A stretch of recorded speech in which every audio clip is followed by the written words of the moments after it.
Welcome to the Midweek Devotional. It is good to be with all of you again. I hope all of you had a great Easter weekend. For this devotional, we're going to talk about the old adage that people plan and God laughs. And I generally read this two ways. The first way I read it is that God is mocking me because of my misguided feelings of control or just outright ignorance. Another way I read it is God is a loving Father who finds my naivety endearing.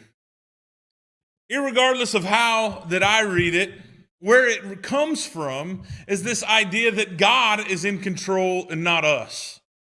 And that is a hard thing for me to accept sometimes because I like being in control. You see, I had all kinds of ideas and all kinds of plans for this spring and even for early summer. Shaylee was still supposed to be at college. The kids were supposed to be at school. Kim was supposed to be at work. We had plans for spring break.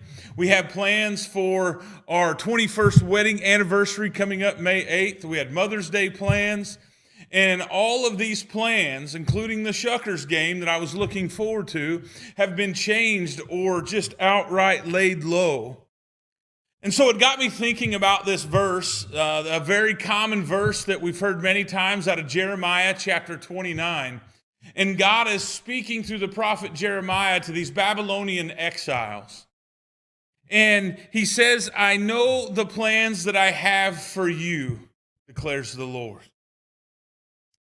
Plans for welfare and not for evil, to give you a future and a hope. Then you will call upon me and pray to me, and I will hear you. You will seek me and find me when you seek me with all of your heart.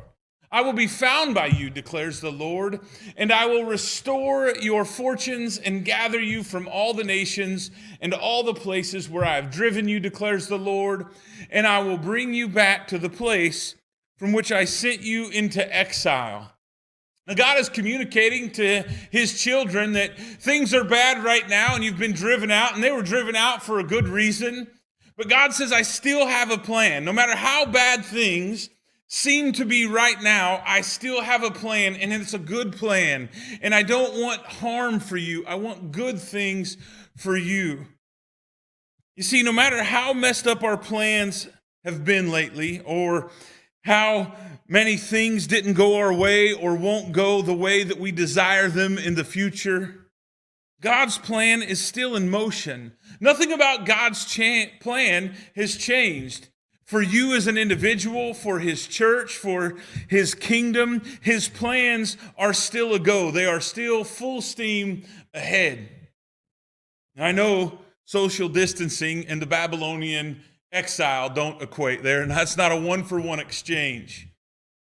But in spite of that fact, I still feel the distance. I miss my church family tremendously. I miss seeing all of you on Wednesday night and Sunday morning.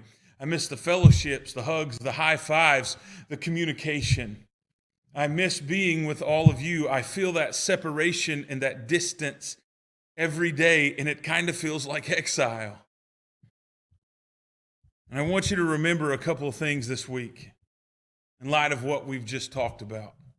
I want you to remember that God is still in control, and God has a plan. Even though your plans have not went the way you wanted them to go this spring, God's plan is still in full motion.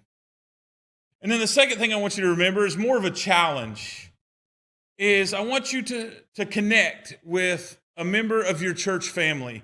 And I want you to reach out this week to someone who you generally don't talk to or sit by or know very well from church, and just make a phone call, send a text message, make a Facebook post on Messenger.